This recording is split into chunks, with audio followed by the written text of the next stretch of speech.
Your dad does not love you. I'm joking. Happy Father's Day. Listen, the reason why your dad doesn't love you is because you don't know how to close deals like a man, a manly man. And I'm going to give you the 3 frameworks that I've used to close hundreds of deals across 20 plus industries since I was 19 years old. Step number 1, control the pace of the conversation. Nearly at the start of the year, it was around January and February, we had a legal guy come in through our Facebook ads. And this guy, this is where I lost the frame. He came in initially super nice, and I thought he was gonna go at one pace of conversation and intonation and what we call pacing and leading. But then, as soon as I start sharing my screen, he starts speaking at like 4x speed. And I'm someone who speaks pretty fast as well. And I'm like, and I got what he was doing, but because I had so many demos that day, I didn't have time to try and reframe the whole conversation again. So what happened was, what was usually a 35-minute demo ended up being a 20-minute demo, which isn't a bad thing, but I was not able to use certain pre-qualifying questions, or I was not able to use certain what we call agreement ladders, so we could build him up to say yes, even at the point of pricing. So one thing you need to do is control the pace of the conversation. How you do that, and this is how we do it. Let's just say James, our sales team leader, puts the appointment in my calendar. Hey, it's Dami, how are you? Fantastic, fantastic. Where are you located? Amazing, amazing. Do you mind if I keep this short and sharp?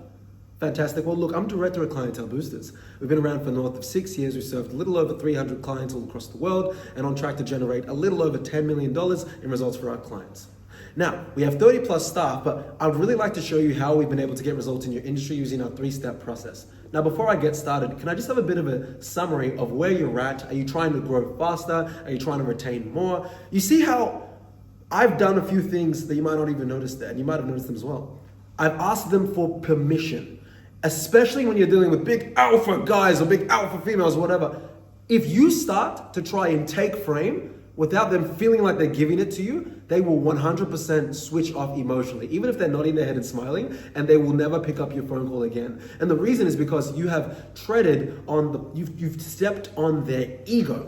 Being a good salesperson that controls the frame doesn't mean you have to go ego for ego. It means that you ask for permission to get the frame. Did you know that power isn't always overt, it is covert, right? So it's under the rug, it's not over the rug. It's when I can slide a hockey puck under the rug and it gets to the other side, instead of me saying, give me the puck. Give me the puck is overt, under the rug is covert. Remember that, that's step number 1. Step number 2, have 3 packages or have 1. I have tested so many packages and very painfully have failed at thousands of them, and we literally tweak our pricing at least once every 2 weeks, just slightly. And the reason why you want to do 3 or 1 is because there's something called the laws of odd numbers. So Tanzil Ali, he is one of the current, or I think ex-TEDx guys in Melbourne, and he met me when I was 19 years old. I was a young guy just trying things out, trying to figure out the world. And he is a memory trainer. He's one of the best memory guys in the entire world. So if you want to, and this is a quick plug for Ali, for Tanzil, if you want to improve your memory, then you want to type up Tanzil Ali. If you actually join our free Skool group, there's a full interview with me and Tanzil last year, and we go over some really cool stuff on how to improve your memory and how to improve your market. Anyway, back to the point. So Tanzil talks about odd numbers. Humans tend to remember things in odd numbers. Even if you're a trader, if you trade crypto, if you trade stocks, usually when the candlesticks go up or down in a rapid change of direction, usually it is on an odd number. Don't believe me? Look it up. So you want to use odd numbers. Now, odd numbers are 1, 3, 5, 7. I don't think most of you that are reasonable here would have a 7 different offer stack. Unless you're doing some sort of long form video sales letter. But I found that 1 and 3 tends to work. 5 perhaps if you're doing like SaaS or very, very low, not very expensive products. But if you're doing a service business where you have mid-ticket retainers between $1,500 to $5K a month, I am most definitely a fan of 1 and 3 price points. You want to have one really, really expensive one where you kind of want them to pick, and then one that's like similar to the second one, but the price is like not that different. So they're like, well, if I'm already going to pay $1,500 a month, then I might as well already pay the $2,100 a month because I'm getting slightly more value for an extra $600 a month, that kind of thing. And then the biggest one can be like $10K a month. right? It's like something ridiculous, because the irony is there will be someone that will purchase the biggest thing just because, again, you're dealing with alpha people that want the biggest and the best, right? So sometimes you can actually lose out on deals because you haven't charged enough. And again, someone who's worked with franchises before, I have literally made the mistake. One of the franchises I used to work with when I was 23 or 24 years old, guys, I was charging them $800 per location. So they were paying me like $5 or $6 grand a month. I'm thinking, from one client, that's amazing, like $5, $6 grand. But this guy had another agency in another part of Australia where they were charging two to 3K a month per location.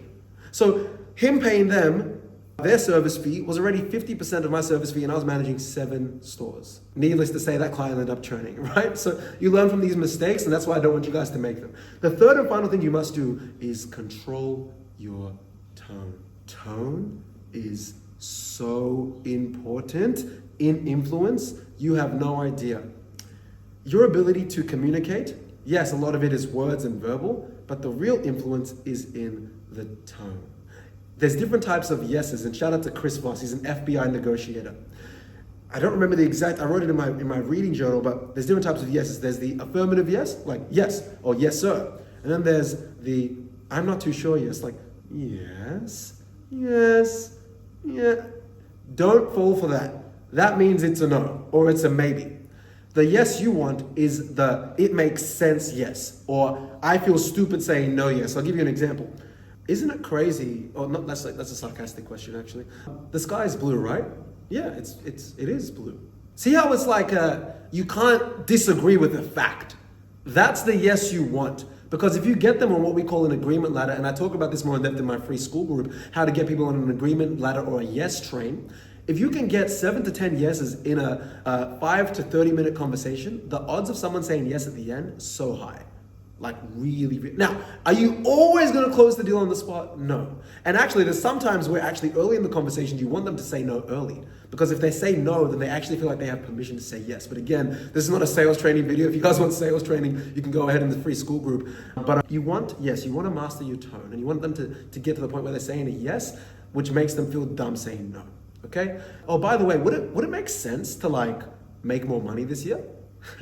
Well, yeah, absolutely. Okay, well, if it would make sense to make more money, well, would it make sense to stop doing the thing that was losing you money before? Just a question.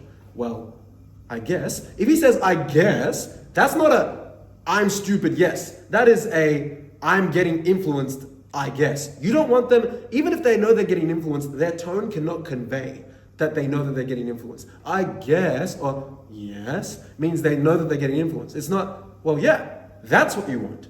If you can get that at the end of the deal or multiple times in the last 5 minutes of closing the deal, you guys will see your closing rates go up like this. And again, you don't have to listen to me or my 5 to 10 salespeople that work with me across the world, or the 35 plus staff that we have across the world in Australia, Dubai, Eastern Europe, America. You could look at my age and be like, I have no idea what I'm talking about, which is perfect. I'd rather you say yes for yourself and look at the testimonials below by checking out the funnel in the link in the description. Now, if you got value out of this, then say below sales, and our sales guys will reach out to you with some free resources. And if you want more information, then as usual, guys, you can go ahead and book a free consultation call, and we can see if we are a fit.